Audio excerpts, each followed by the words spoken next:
Guten Tag, I'm Catrop and this is how I created Kerker Relooped, my submission for the GMTK Game Jam 2025. I will show you what I learned and I'm sure you can learn something new as well. So without further ado, let's jam! Alright, it's 15 minutes before the jam. I have just installed Godot. Let's hope for the best. Yeah, that was the first time I used Godot. I wanted to learn Godot because it's simple but powerful and, more important, open source. The jam felt like the perfect opportunity to do so. Of course, I've used different engines before, Unity and Unreal, therefore I was hoping to get into Godot fairly quickly, as this meant that I had 4 days to not just make a game, but also learn a new engine. No pressure. But now, it was time for the jam. And this year's theme is just one word. Loop. Okay, interesting, I like that. My first thought was to make a roguelike, where you play the same level over and over, but each time is a bit different. I liked that idea, but I wanted to get brainstorming anyways, and this is what I came up with. It's a 2D platformer, and you have a character, and physics objects, for example. This might be a crate. For example, the crate is falling down, but you press your ability button, and what happens is a time loop happens. So the crate goes back up for 1 second, and then goes back down, and I want to do puzzles with that. So for example, now I have to learn how to do Godot. So I got to work. I watched the Brecky's Godot platformer tutorial, great tutorial by the way, and I implemented the time reloop mechanic. What I did is this, and as you can see, it's still in progress, but yeah, there was still a lot of work to do, and don't be afraid, the game is gonna look way nicer eventually. So I may have cooked. Look at this. The platform falls down from the ceiling, and if I now press shift, I'm probably too late, yeah, I'm too late, but if I now press shift, it flies back up and goes back down. For anyone wondering how this works, every physics object saves its position and velocity about 12 times a second. If you reverse time, the object moves to an older location. After 1 second, the object deletes itself and creates a clone that does the exact same thing again. After I implemented the core game mechanic, which totally worked perfectly and didn't require a lot of additional work, it was time to add more mechanics. I made a button, a door, a trapdoor, and I made a lot of pixel art without recording. Guys, I accidentally slipped and made a lot of art. First of all, you see the new dungeon tiles right here. And what I love about title screens is when they're actually part of the game, and that's exactly what I did when I now press play. Our main character is gonna fall down. If I now press play, she falls down and lands down below. Wait.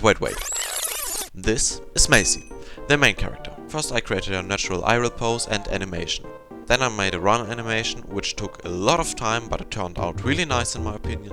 Finally I made a jumping and falling animation. Oh, and I made this character illustration right after the deadline of the jam.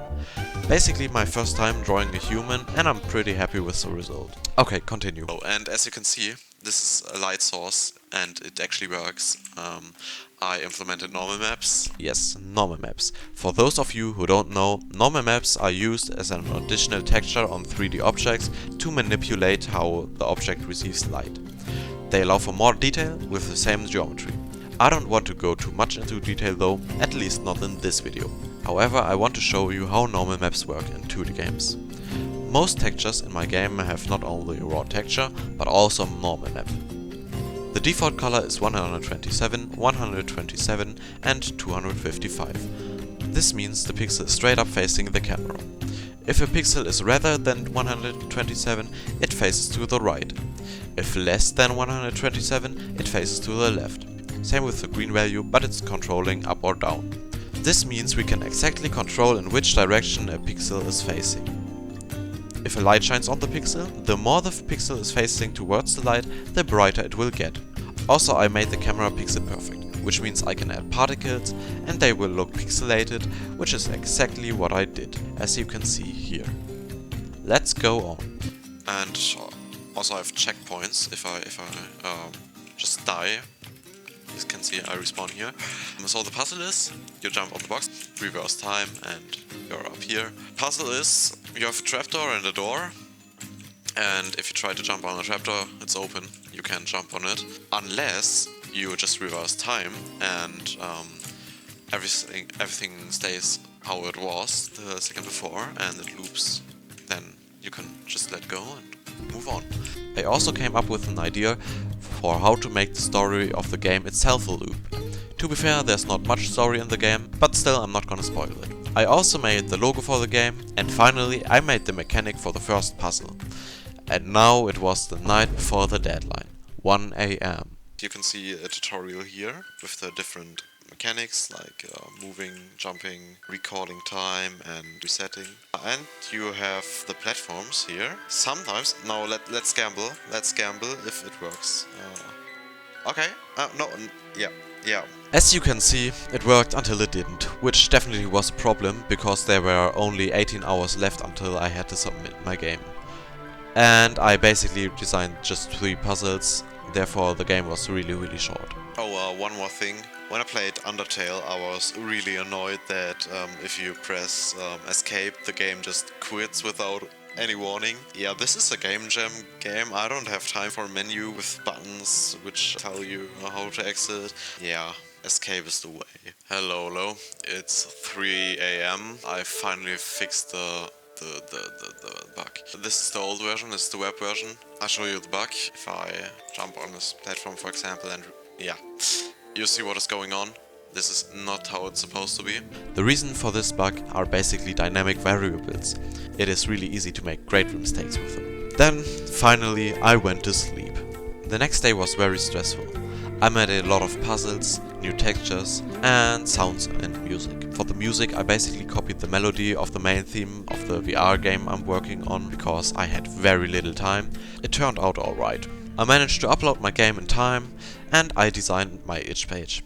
Finally, I was done.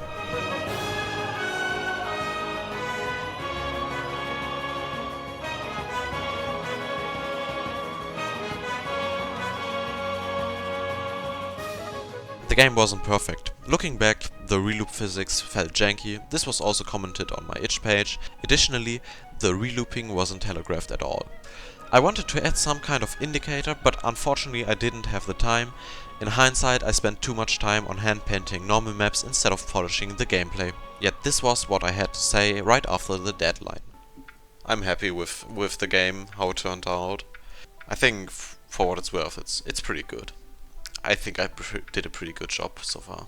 1 week later, my opinion hasn't changed. I'm especially proud of the artwork, which also got rated really well, as you can see in the results. In the following week after the deadline, I did a bit more of polishing to the game, so if you want to check it out, feel free to do so. Oh, and one more thing, I already mentioned my VR game. It's called Blade of the Rift and will be released on my itch for free really soon. So if you're interested, please subscribe to my YouTube channel, it would mean a lot to me. Alright, that's everything. Thank you for watching, I hope you learned something new today, and I see you guys very soon. Bye!